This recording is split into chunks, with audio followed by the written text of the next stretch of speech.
Ndabasuhuje kandi mbifuriza ibihe byiza abakunzi b'Ishangi Radio TV namwe mwese mudukurikira ku Ishangi TV ndetse n'Ishangi.rwa. Intambwe ku yindi urugendo rwo kubohora igihugu Perezida Paul Kagame yagejeje ku baturarwanda ndetse n'isi yose muri rusange. Ni ikiganiro yagiranye n'itangazamakuru aho yavuze urugamba rwo kubohora igihugu uburyo rwatangiye ndetse n'uburyo rwasojwe. Kendi Kerema Kwizera. Abantu baratwariyubatse bya mbere byo muri 90 dusa n'ababirenze tuguma twiyubaka twubaka ubushobozi tubona ingabo umubare wiyongera abanyarwanda hirya no hino hariho hose rwose batanga umusanzu batangaga umusanzu w'ubwoko bubiri ukomeye cyane cya mbere baritabiraga urugamba abana barazaga bavuye hirya no hino muri Zaire icyo gihe aba Burundi aba Tanzania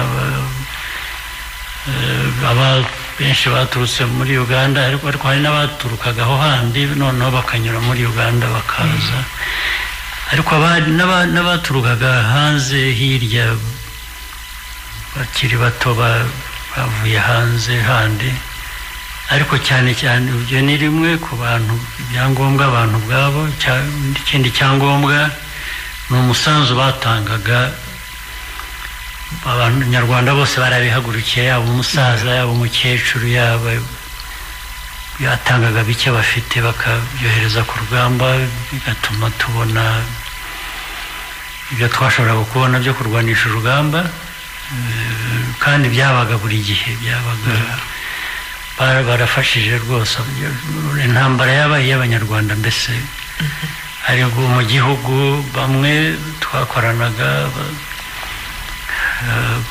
ndetse bari bazi n'ikibazo kurusha kubera ko bari bakirimo baratotejwe barakandamijwe n'ababaga hanze nabo batari bameze neza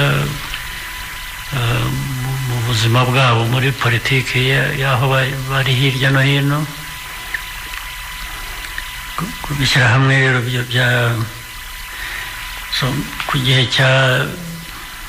cyo guhagarika jenoside byo rero ntabwo byari byoroshye na gato ariko nibura twari dufite aho duhera uribuka imishyikirano ya Arusha yarabaye ndetse bigeze ndibuka muri 93 mu kwezi kwa kabiri ndibuka itariki 8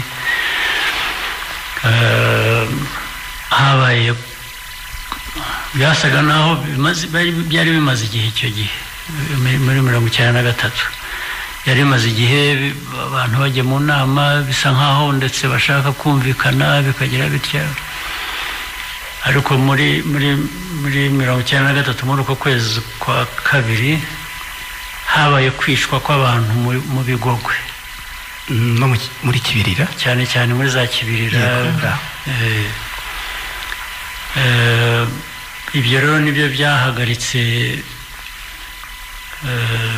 imishyikirano ya Arusha ndetse icyo gihe tubabwira ko n'ubundi twari turaho dushaka kumvikana kwa mbere no guhagarika kwicwa kw'abantu ndetse no guhagarika urugamba tugashaka uko ibibazo bishakirwa umuti wa politiki ariko ko bo babivuyemo batangiye kwica abantu nk'uko na mbere hose byateraga intambara. Nyakubahwa Perezida wa Repubulika mutumye mbabaza iki kibazo kuri urwo rugamba rwo ku ya 8 z'ukwa kabiri 1993 ingabo zanyu zakubye wenda imibare murayitwibwirira nk'inshuro enye eshanu aho mwagenzuraga abasirikare banyu ba mbere bageze hariya Irurindo kuri Paruwasi ariko nyuma musubira inyuma ku buryo uwayoboraga inyeshyamba zo muri Angola witwa Jonas Savimbi kuri BBC yabasetse yaravuze ati nabera mbonye inyeshyamba zitareba kure ahantu barahafashe none baraharekuye basubiye mu birindiro by'imbere yaho icyo kintu sinzi na mwari mwakivugaho mwakitubwiraho Nyakubahwa Perezida wa Repubulika. Uko byageze icyo gihe urugamba mbere y'urwo rugamba tujya mu mashyikirano twabonye icyo gihe twagize umwanya nta ntambara iriho hari ceasefire, ariko twebwe tubona umwanya wo kwitegura, turitegura kugira ngo nihagire ikizaba uwo mwanya tuzabe tutarawukoresheje ubusa. Hanyuma bisha abantu ndetse Arusha ihagaze, ni naho Bagosora yavugiye bataha ava muri Arusha icyo gihe ndabyibuka, yabwiye abantu ngo baratashye bagiye gukora apocalypse, imperuka. nakoresheje ijambo yakoresheje uko yabivuze, ari Arusha abantu baranamwumva barabitubwira, kuko ni nkaho uvuga ngo tugiye noneho kurangiza ikibazo neza.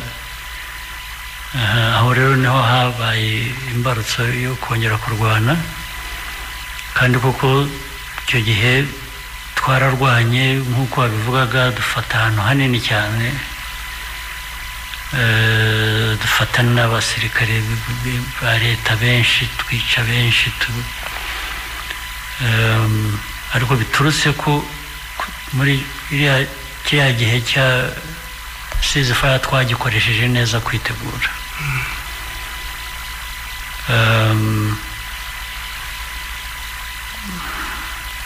Ibindi byakurikiyeho ni uko haje pressure nyinshi cyane, ariko isi yose babonaga ko mu by'ukuri hari aho twageze hafi na Kigali, aho za Shyorongi, abantu babona ko byarangiye, noneho ngira ngo haba panic isi yose, na UN n'iki, babonaga ari nko kuba twafata Kigali, ni ibintu byari bibatunguye, bakoresha uburyo bwose baradufungira. Ndibuka kwibagirwa ibi, muri ariya mafaranga abanyarwanda bajyaga baduha n'iki, twayaga tuyaguramo imyambaro, tukayaguramo amasasu, twari dufite abantu dukoresha bakabituvanira hanze bakabizana, bikanyura muri Kenya, Uganda, bikaza ku icyo gihe muri pressure bakoresheje, baza gukoresha ko bamenye ko hari ibyo twakoraga, hari ababibabwiye, kuko bagomba gukorerana n'inzego zimwe zo muri ibyo bihugu kugira ngo binyureho.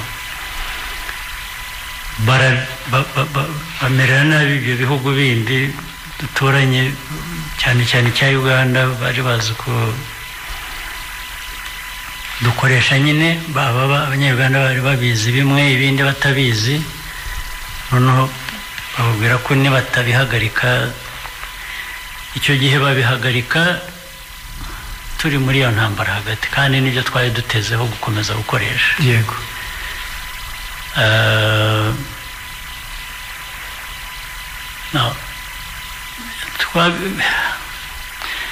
Isi yose yahagurutse rero imeze ityo, ugomba kumenya uko utekereza n'uko ugenda, kandi ngira ngo ntabwo nsubiza amaso inyuma ngo nsange ko ibyo twakoze bitari bikwiye gukorwa. Twashaka gukomeza, wenda dufite n'izo ntwaro tugafata n'umujyi hano, ariko gute cyangwa hakavamo iki ukakigenza ute, byareba kutubereye ikibazo, ndetse bigatuma abantu batanumva n'icyo twarwaniraga, bigatakara, noneho bakaba ari twababona ko ari twe ikibazo ntikibe abo turwana nabo, kandi byari bimaze kumvikana.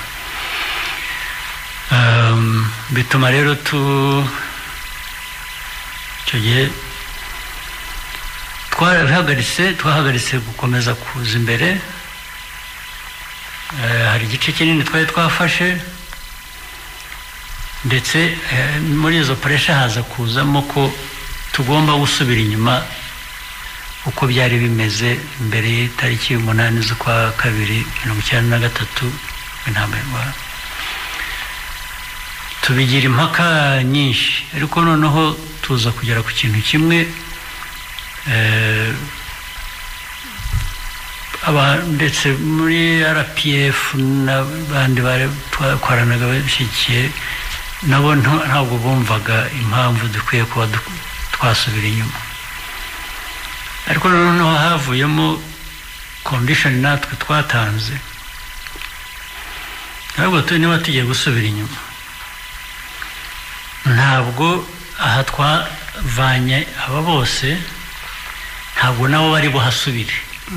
ingabo za leta ntabwo zisubiramo, niba tunahavuye haraguma, ariko niba bazahasubira ntabwo tubyemera ibyo gusubira inyuma, turakomeza imirwano. Baza kugera aho bemera ko aho hatagomba gusubirwa n'ingabo za leta, ni naho haje kuvamo bitaga zone tambo. Niho natangiye kwigira igifaransa. Zone tambo. Hanyuma bagomba no gushaka rero n'abazaza kuharinda kugira ngo two kuhaguma, ariko n'abari abandi bo kuhaza. Ibyo nabonaga ntacyo bidutwaye, aho twafashe twarahafashe, ntabwo twahavanye hasubiye de facto. niba ibyo ngibyo binkiza pressure, impamvu ntabikora n'iki. kandi objective ye n'ubundi yari igihari, urugamba twagomba kururwana n'imishyikirano yari hari, ibibazo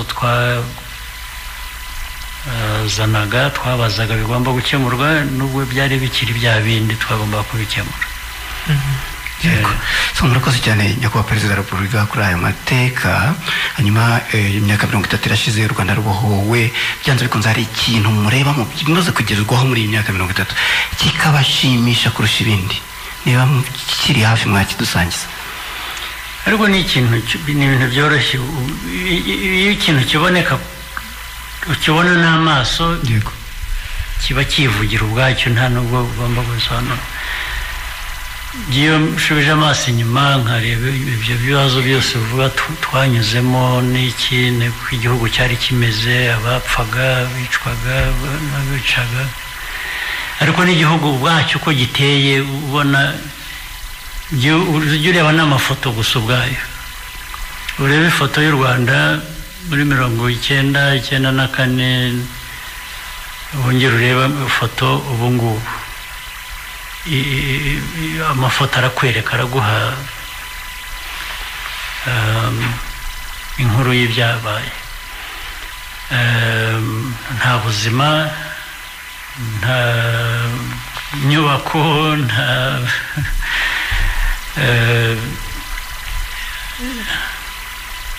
abantu barabanye, nta utotezwa, nta ugenda ku muhanda ngo abazwe ngo wowe uturuka he, so ninde, wowe ubuhe bwoko, nta ujya kujya mu ishuri ngo bamubaze aho avuka, nta ujya ku kazi ngo bamubaze.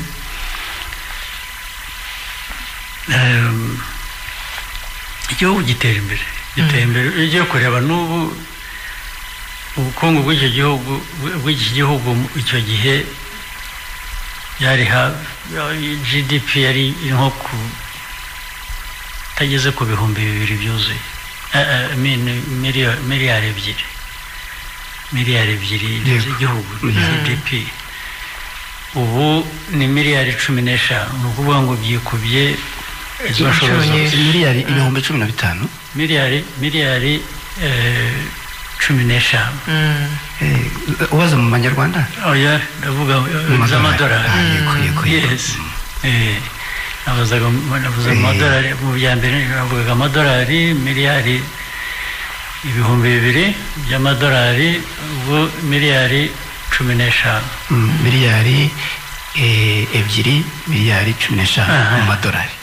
Yego.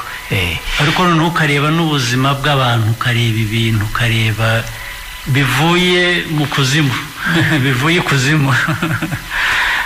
Urwo rugendo bwarwo ruragusobanurira, ndetse bikanakwereka ko hakiri umuvuduko ugana no ku bindi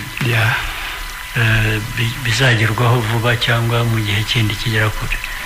Ibyo rero ntabwo nirirwa njya muri kantu kamwe muri rusange ureba igishushanyo gusa cy'igihugu niyo ugiye mu byaro ukajya mu baturage uzasanga abaturage uko bameze bitandukanye inshuro nyinshi nuko bari bameze kiriya gihe.